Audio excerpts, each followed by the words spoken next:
መዝሙረ ዳዊት 27 እግዚአብሔር ብርሃኔና መድኃኒቴ ነው፣ የሚያስፈራኝ ማን ነው? እግዚአብሔር የሕይወቴ መታመኛዋ ነው፣ የሚያስደነግጠኝ ማን ነው?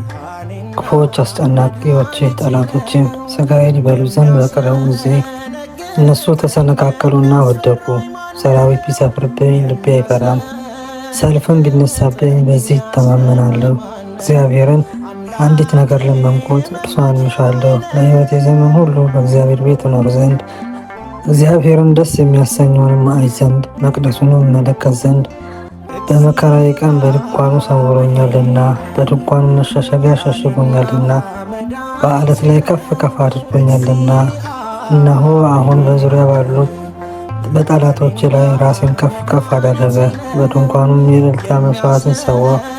ለእግዚአብሔር እቀኛለሁ እዘምርለታለሁ። አቤቱ ወደ አንተ ጮኽ፣ ቃሌንም ስማኝ፣ ማረኝና አድምጠኝ። አንተ ፊቴን እሹት ባልክ ጊዜ አቤቱ ፊትህን እሻለሁ።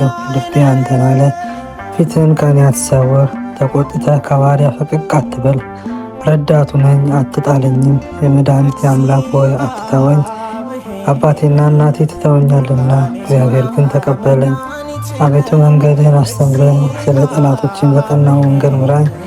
የሐሰት ምስክረኞችና ዓመፀኞች ተነስተውብኛልና ለጠላቶቼ ፈቃድ አትስጠኝ። የእግዚአብሔርን ቸርነት በሕያዋን ምድር ላይ አይ ዘንድ አምናለሁ። እግዚአብሔርን ተስፋ አድርግ፣ በርታ፣ ልብህም ይጽና። እግዚአብሔርን ተስፋ አድርግ።